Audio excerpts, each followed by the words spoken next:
Good afternoon. It is Friday, January 26th, 2024.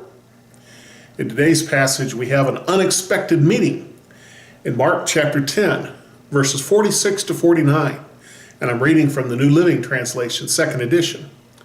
It says, "Then they reached Jericho, and as Jesus and his disciples left town, a large crowd followed him. A blind beggar named Bartimaeus, or son of Timaeus, was sitting beside the road. When Bartimaeus heard that Jesus of Nazareth was nearby, he began to shout, 'Jesus, Son of David, have mercy on me.' 'Be quiet,' many of the people yelled at him. But he only shouted louder, 'Son of David, have mercy on me.' When Jesus heard him, he stopped and said, 'Tell him to come here.' So they called the blind man. 'Cheer up,' they said. 'Come on, he's calling you.'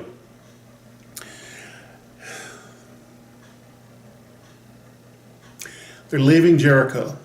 A large crowd of folks go with them. And there's a beggar sitting by the side of the road.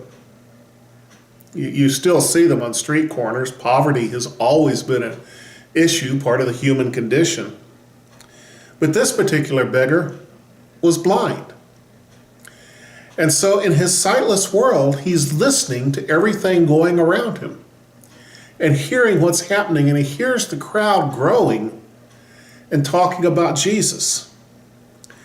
And so he cried out. But there's another thing about this beggar. He had a name, Bartimaeus. He had a lineage. He's the son of Timaeus. Most beggars are anonymous. They don't have a name. In our minds, they barely have a face. If they have a name, then you know them and you feel like you got to do something for them. It's easier to ignore them if there's no name. But here's this guy with a name crying out for mercy. And the crowd hollers back at him, "Be quiet. You're making a ruckus. You're supposed to sit there and quietly beg." In other words, you don't deserve any mercy. You're just blind trash, and be quiet like you're supposed to be.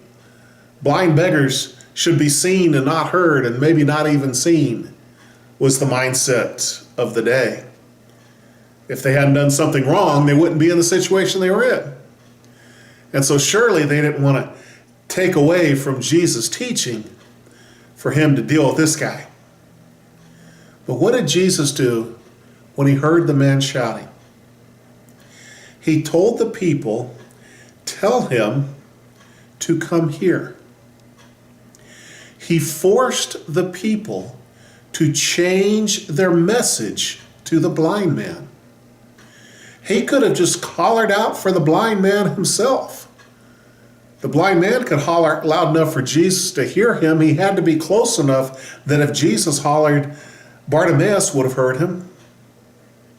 But instead, Jesus gave instructions to the crowd to change their message to the blind man. Now that's an interesting thought. How many people do you think Jesus wants us to change our message to? When they told him to be quiet, Bartimaeus was undeterred. People have been disrespecting him his whole life. People have been telling him just to be quiet and be out of the way his whole life. He was used to it.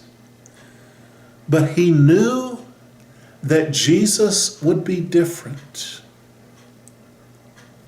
He said, "Tell him to come here." And I want you to think for a minute. Who in your life, in your circle of people that you see, some of them that fade into the woodwork, some of them that have no face and have no name, could you tell them that Jesus is calling them? He is calling you. He is calling them. He calls all of us to repentance. Can you tell someone unexpected that Jesus is calling them today? Can we change our message to the people we want to ignore? Tell them Jesus is calling them. God bless you.